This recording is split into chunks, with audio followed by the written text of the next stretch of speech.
Hello, everybody. Welcome to Scotty B Show. Got a couple stories for you from the Philippines. Let's get jump right to it on this first one here. Bargain hunting boosts PSEI. Peso ends sideways. And this is dated August 12, 2025 at 6:41 p.m. So early positioning after the decline of the Philippine Stock Exchange Index (PSEI) resulted in its rise Tuesday, and the peso maintained its footing against the US dollar. The main equities index gained 0.57% to 6,289.85 points, and the broader all shares by 0.43% to 3,751.27 points. Most of the sectorial gauges also gained during the day, led by the holding firms, which rose 1.15%.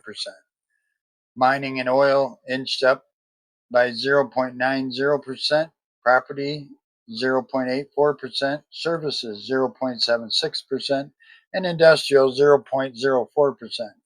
Only the financials ended in the red and slipped to 0.28%. Volume reached 756.75 million shares, amounting to 13.73 billion pesos. Advancers led decliners at a 105 to 84, while 53 shares were unchanged.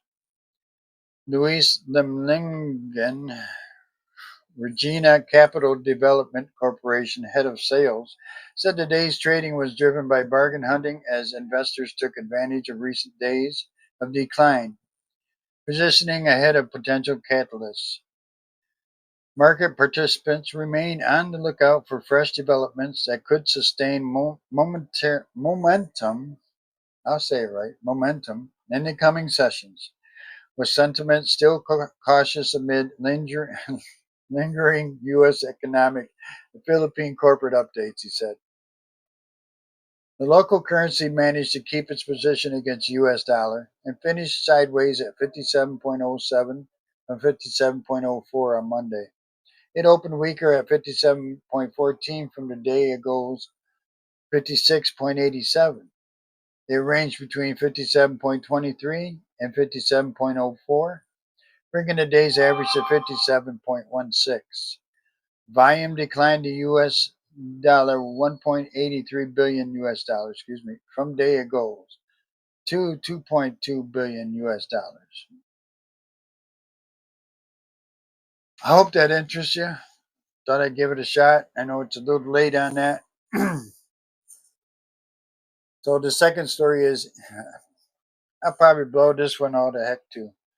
Emmy pushes banana rescue plan as Philippine exports decline. So Senator Marcos on Wednesday called on government agencies to prioritize banana production and research, warning that the Philippines risk losing significant market share in key export destinations like Japan and China. In a statement, Marcos said that the banana industry is battling a multifaceted crisis that marketing alone cannot solve, pointing to high production costs, the persistent threat of Panama disease, and unfavorable trade agreements as the main factors eroding competitiveness. Marketing efforts, while appreciated, cannot solve the fundamental issues we are facing, Marcos said. Our high production costs create a domino effect.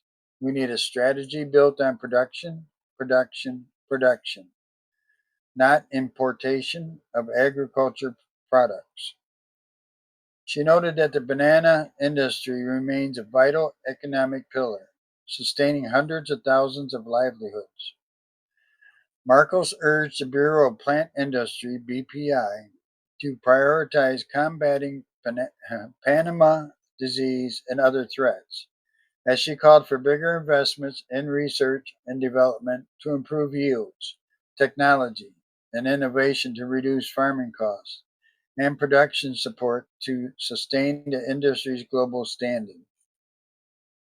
She cited the Cavendish banana, the country's primary export variety, accounting for half of total banana production.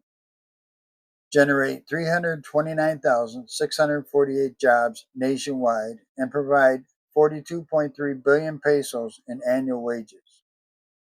These are not just numbers. These are families relying on banana farm to survive. Many of them are small holders. I'm sorry. Yeah, many of them are smallholder farmers already living on the edge, she said. Get the bananas. Gotta love them bananas, right?